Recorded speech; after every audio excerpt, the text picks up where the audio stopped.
whisper something happy in my ear. Bonjour, ou peut-être bonsoir. Aujourd'hui, je te propose de mêler la douceur de la plume d'Édredon à celle de nos grands auteurs. Oui, je te propose de te détendre et pourquoi pas de fermer les yeux pendant que je te présente l'analyse linéaire d'un grand classique de la littérature française et du bac de français. Je t'invite à me suivre sur les traces de Madame de Lafayette et de sa célèbre héroïne éponyme. Éponyme, c'est-à-dire qu'elle a donné son nom au roman dont elle est le personnage principal. Il s'agit bien entendu de la princesse de Clèves. Ce court roman, publié en 1678, est l'histoire d'un amour impossible, celui du duc de Nemours et de la princesse de Clèves, qui sont tombés immédiatement amoureux lors de leur première rencontre, lors d'un bal, peu après que mademoiselle de Chartres ne devienne madame de Clèves, en épousant le prince de Clèves. Dans la première partie de ce roman, qui en comporte 4, la narratrice nous apprend qu'avant de faire son entrée à la cour à l'âge de 16 ans, notre jeune princesse avait été élevée par sa mère, Madame de Chartres, qui lui a transmis une éducation janséniste.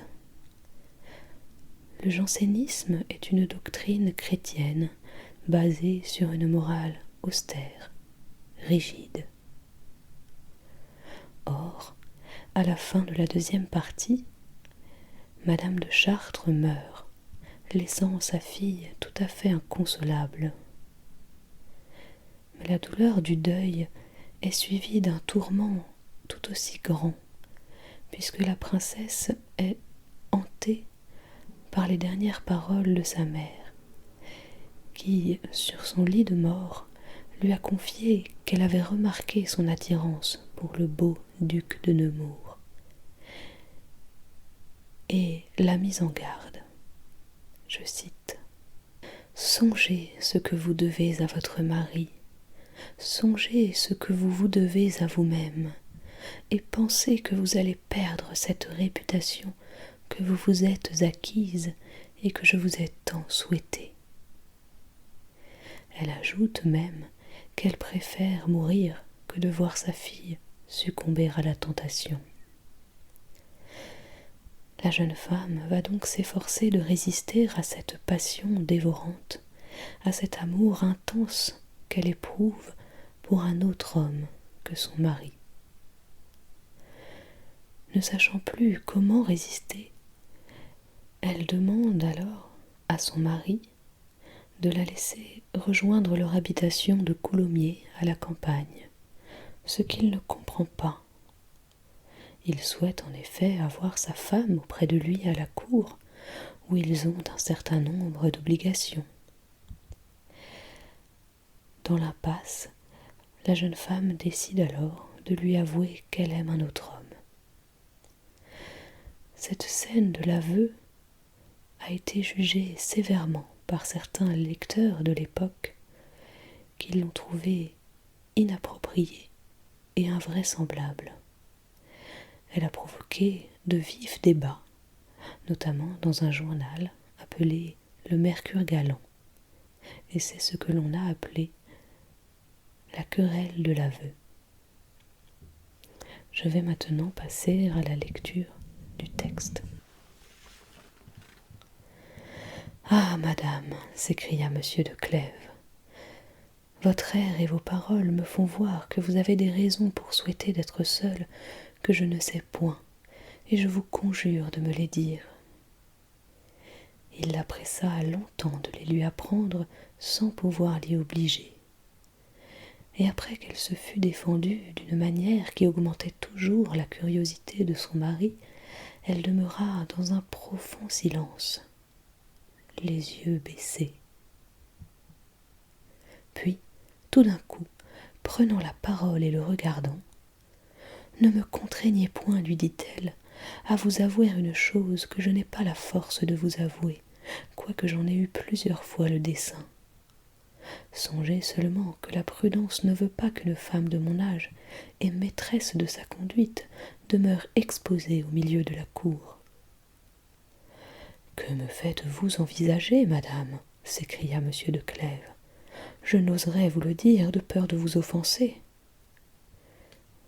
Madame de Clèves ne répondit point, et son silence achevant de confirmer son mari dans ce qu'il avait pensé. « Vous ne me dites rien, reprit-il, et c'est me dire que je ne me trompe pas. »« Eh bien, monsieur, lui répondit-elle en se jetant à ses genoux, je vais vous faire un aveu que l'on n'a jamais fait à son mari. Mais l'innocence de ma conduite et de mes intentions m'en donne la force. Il est vrai que j'ai des raisons de m'éloigner de la cour et que je veux éviter les périls où se trouvent quelquefois les personnes de mon âge.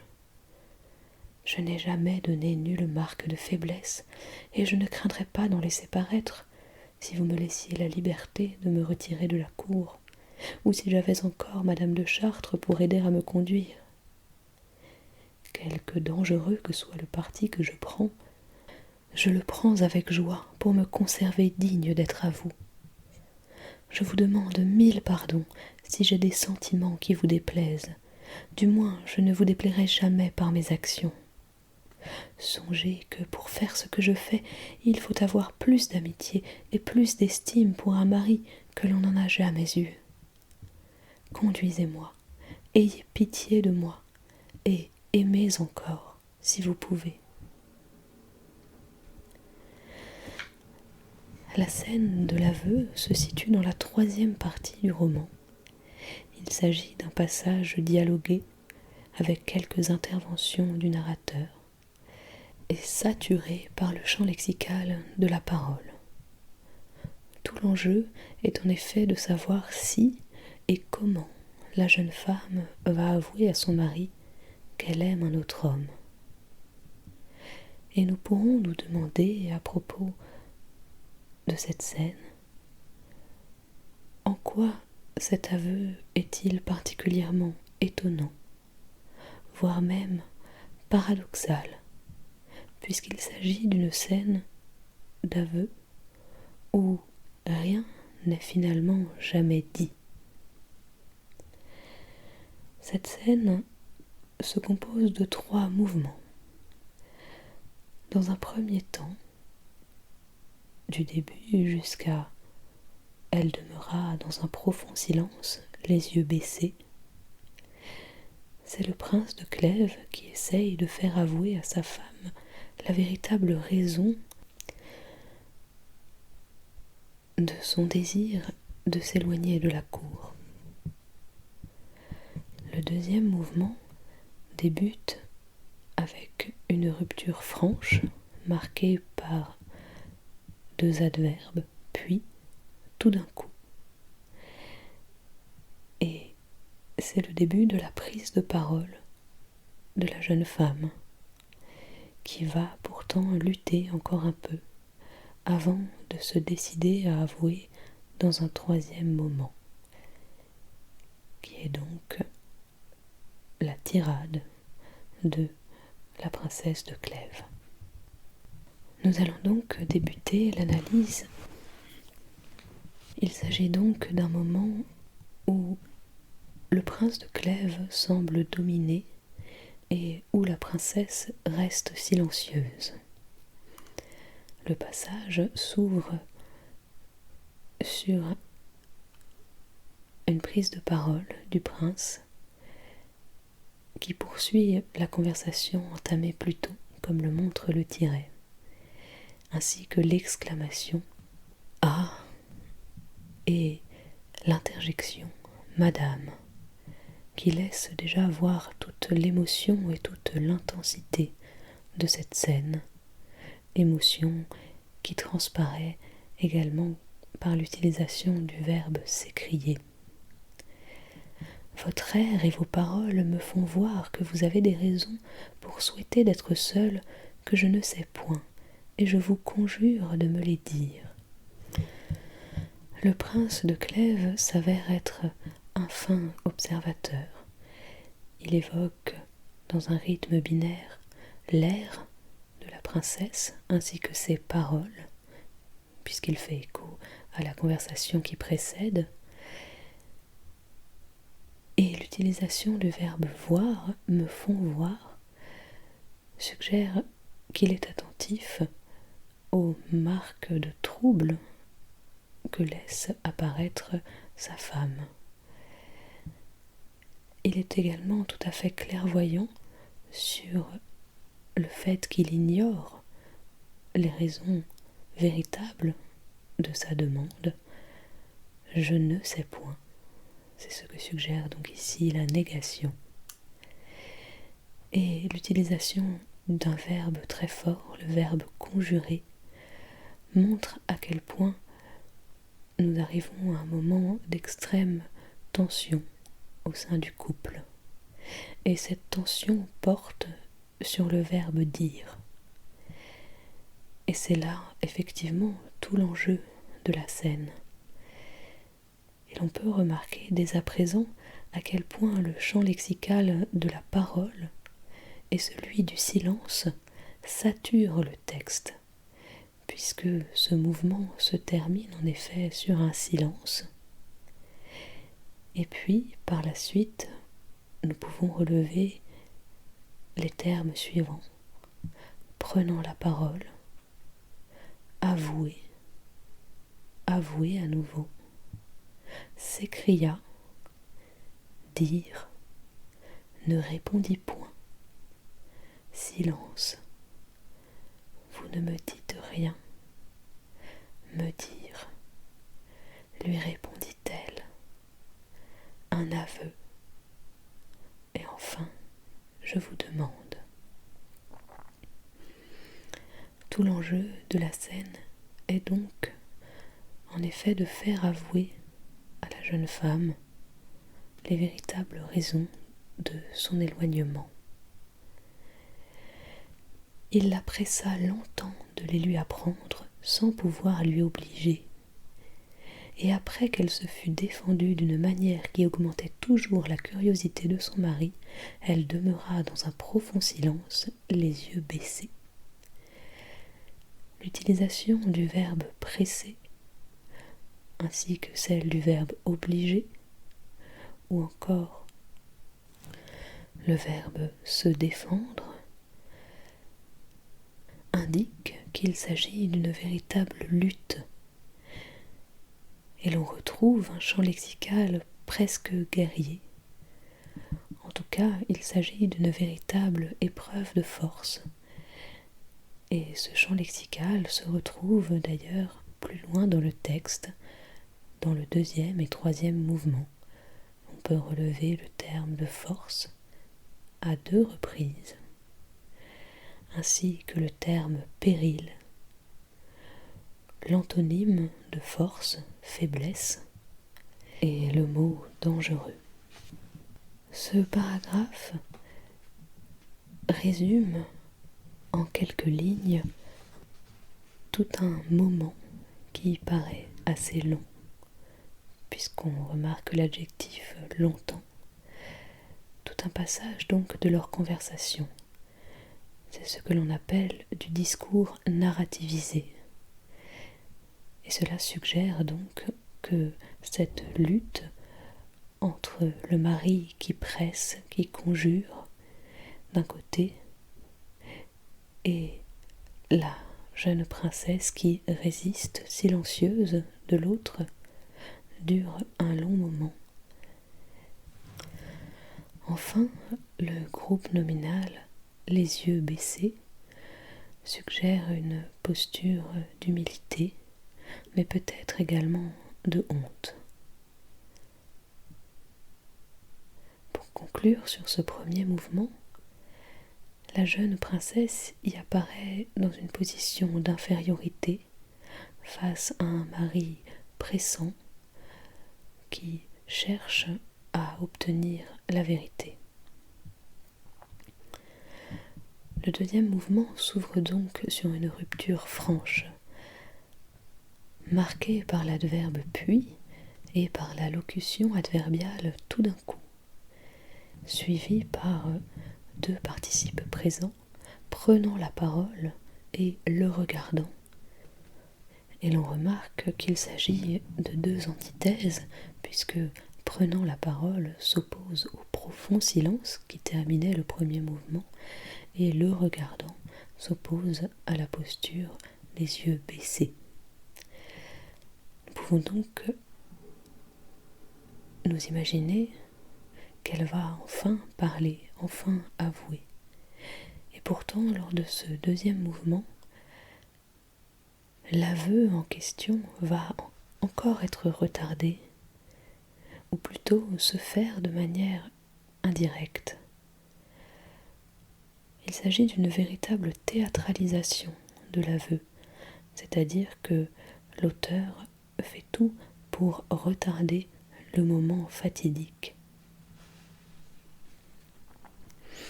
Ne me contraignez point, lui dit-elle, à vous avouer une chose que je n'ai pas la force de vous avouer, quoique j'en ai eu plusieurs fois le dessein. Le verbe avouer apparaît ici à deux reprises, et c'est déjà presque un aveu de la jeune femme. En parlant d'aveu, elle avoue qu'elle a quelque chose à avouer. Toutefois, elle demande un répit à son mari, comme dans une ultime tentative de résistance, avec l'impératif et la négation « ne me contraignez point ». Mais finalement,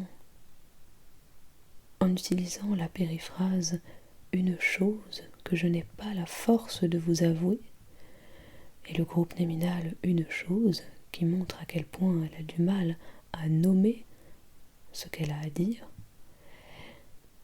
et bien finalement tout est déjà dit. La proposition subordonnée circonstancielle, quoique j'en ai eu plusieurs fois le dessein, renforce la puissance de ce qu'elle est en train d'avouer malgré elle, puisqu'elle avoue y avoir déjà pensé plusieurs fois par le passé. Et en effet, le lecteur sait bien qu'elle a plusieurs fois envisagé cette solution. Elle utilise à nouveau l'impératif dans la phrase suivante pour tenter de convaincre son mari et essayer de sauver les apparences. Songez seulement que la prudence ne veut pas qu'une femme de mon âge et maîtresse de sa conduite demeure exposée au milieu de la cour. Ici, elle fait clairement allusion aux dangers qui guettent les jeunes femmes à la cour, puisque les dangers qu'elle évoque à travers l'adjectif exposé ne peuvent être que ceux représentés par les jeunes hommes qui fréquentent la cour d'Henri II. Elle se met également du côté de la prudence, et elle se dépeint comme une jeune femme faible, puisqu'elle avoue n'avoir pas la force d'avouer. Or, la réponse du prince de Clèves montre bien qu'il a déjà tout compris. À travers cette exclamation, « Que me faites-vous envisager, madame ?» Exclamation renforcée par l'emploi du verbe s'écrier, qui caractérisait déjà la première réplique de notre extrait. Le prince de Clèves est donc très ému, et on le comprend. Je n'oserais vous le dire de peur de vous offenser. La négation ici et l'emploi du verbe offenser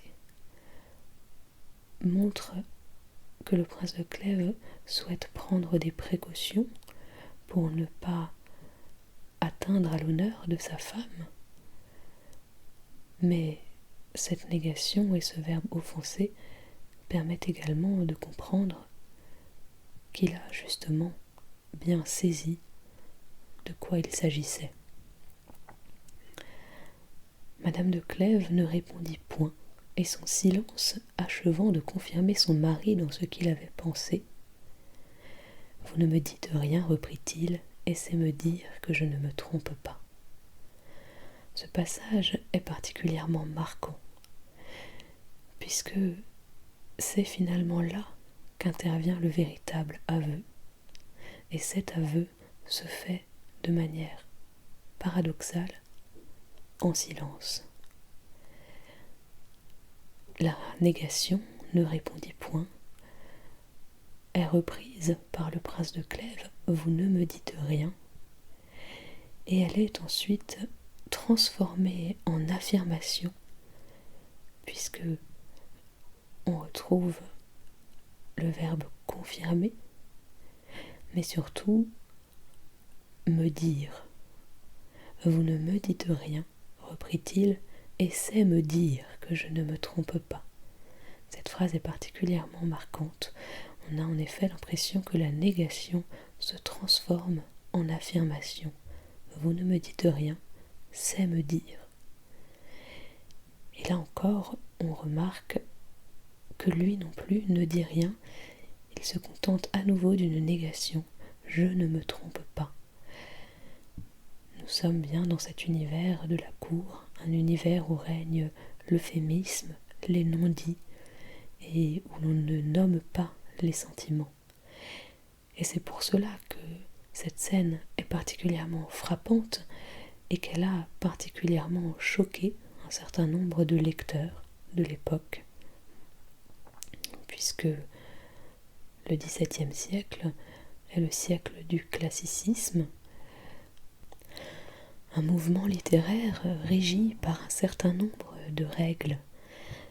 Parmi ces règles, la vraisemblance, mais également la bienséance. Et c'est précisément ce que certains lecteurs ont reproché à ce passage, de n'être ni vraisemblable, ni bienséant.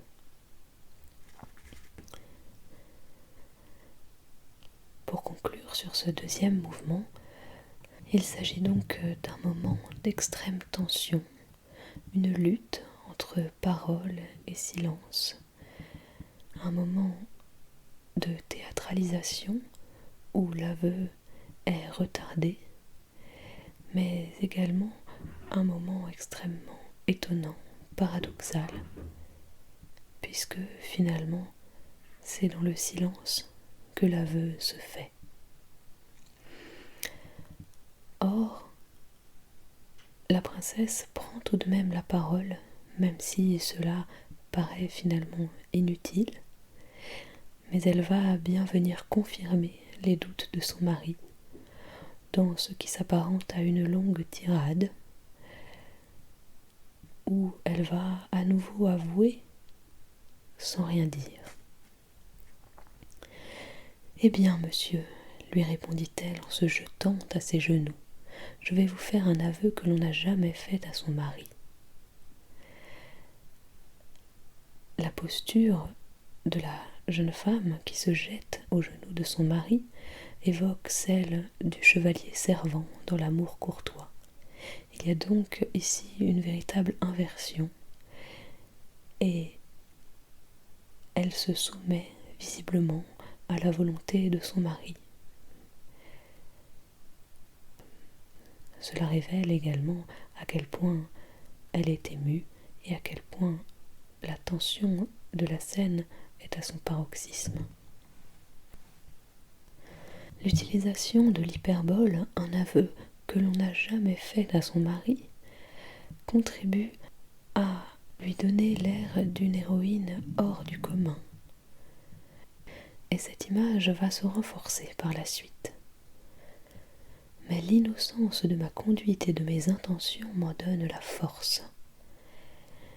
Ici, elle met l'accent sur son innocence et sur sa force, alors qu'elle avouait quelques lignes plus tôt ne pas l'avoir, je n'ai pas la force de vous avouer.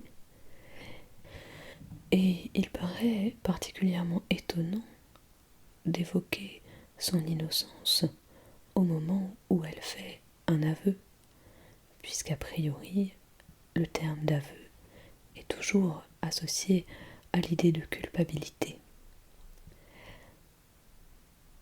Il est vrai que j'ai des raisons de m'éloigner de la cour et que je veux éviter les périls où se trouvent quelquefois les personnes de mon âge. Elle reprend presque mot pour mot son argumentaire. Quelques lignes plus haut, songez seulement que la prudence ne veut pas qu'une femme de mon âge et maîtresse de sa conduite demeure exposée au milieu de la cour. Elle se peint à nouveau comme une jeune femme en danger. Je n'ai jamais donné nulle marque de faiblesse, et je ne craindrais pas d'en laisser paraître si vous me laissiez la liberté de me retirer de la cour, ou si j'avais encore madame de Chartres pour aider à me conduire. À nouveau, grâce à des hyperboles, je n'ai jamais donné nulle marque de faiblesse. Elle insiste sur l'innocence de sa conduite et sur le danger où elle est et où elle serait encore si le prince de Chartres l'obligeait à revenir à la cour avec lui.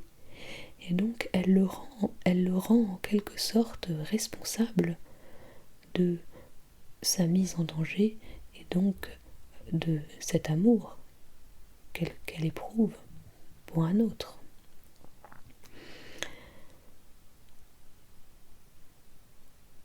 Elle se peint également comme une jeune femme seule, puisqu'elle évoque l'absence de sa mère, qui était ce que l'on appelle un directeur de conscience pour elle, puisqu'elle avait besoin d'elle pour l'aider à se conduire. Ce verbe conduire fait écho au terme conduite, que l'on retrouve un petit peu plus tôt, l'innocence de ma conduite. Son argumentaire est donc assez répétitif, mais contribue à faire d'elle une figure positive d'une jeune femme forte qui se trouve en position de faiblesse à cause de la cour, à cause de l'environnement dans lequel la place son mari. Quelque dangereux que soit le parti que je le prends avec joie pour me conserver digne d'être à vous. À nouveau, elle se dépeint comme une femme forte à travers l'adjectif dangereux qui fait cette fois référence à sa décision de parler à son mari. Elle reprend donc l'idée que elle fait quelque chose que personne n'a jamais fait jusqu'à présent et qu'elle le fait avec joie pour conserver l'honneur, la dignité qu'elle doit à son mari. Là encore, il s'agit d'un retournement assez paradoxal et assez habile de sa part, et l'on peut se demander finalement si elle est si troublée, si perdue que cela, et si elle ne conserve pas finalement la maîtrise de sa pensée et de son discours. Je vous demande 1000 pardons si j'ai des sentiments qui vous déplaisent, du moins je ne vous déplairai jamais par mes actions. À nouveau, elle utilise une hyperbole ici, je vous demande 1000 pardons.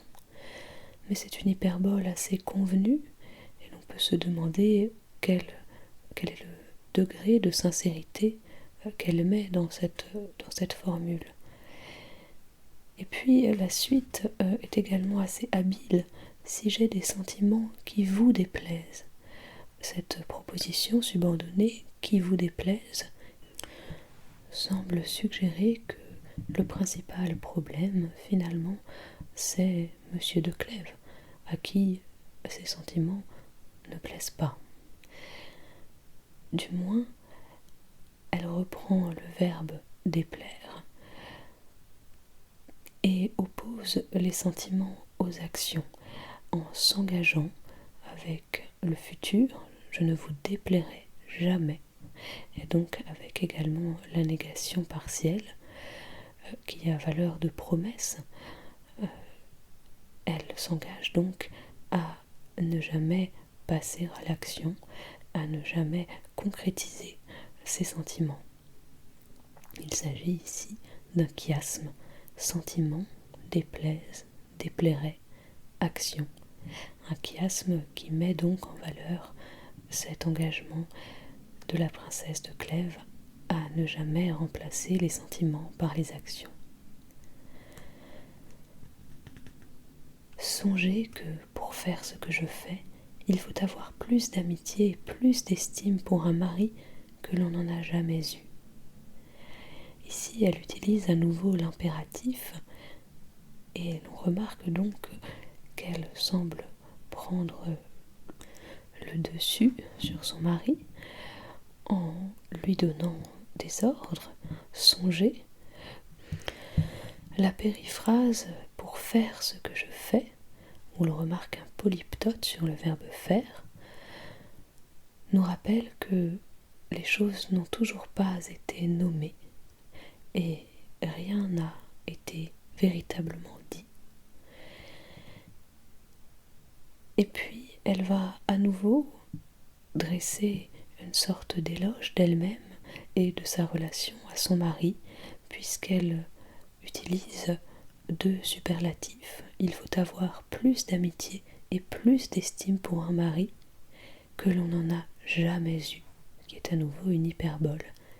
Et donc, de manière très étonnante, paradoxale, au terme de cette scène où elle a avoué, sans avouer, à son mari qu'elle aimait un autre homme, eh bien, elle semble dresser d'elle-même une sorte de portrait de l'épouse parfaite, capable de faire pour son mari ce que personne d'autre n'est capable de faire.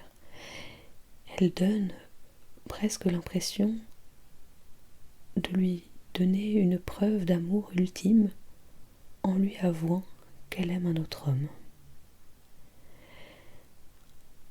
Le rythme ternaire qui clôt notre passage sur une gradation avec 3 verbes à l'impératif montre à quel point elle est dans la maîtrise de cet aveu. Conduisez-moi, ayez pitié de moi et aimez encore si vous pouvez. Au terme de ce 3e mouvement, l'on remarque donc que la jeune princesse, qui semblait pourtant acculée, a laissé paraître à travers son discours une grande maîtrise de la rhétorique, en se peignant comme une femme forte, exceptionnelle, capable pour son mari de braver les convenances de la cour des Valois et de la société de l'époque. Pour conclure, cette scène d'aveu est donc particulièrement étonnante, puisqu'après avoir lutté par le silence, c'est précisément par le silence que la princesse de Clèves va avouer à son mari son amour pour Monsieur de Nemours. L'on remarque également que Monsieur de Nemours n'est jamais nommé et il ne le sera pas, puisque la princesse de Clèves va refuser de donner son nom. Et cette recherche du nom de l'amant va hanter le duc de Clèves, qui va ensuite tout de même assez facilement deviner de qui il s'agit et qui succombera quelque temps plus tard. Une mort dont la princesse de Clèves se sentira responsable et dont elle accusera principalement cette conversation, cette fameuse scène de l'aveu. Une mort qui, toutefois, la laisserait libre d'accepter d'épouser Monsieur de Nemours, ce qu'elle refusera pourtant jusqu'au bout.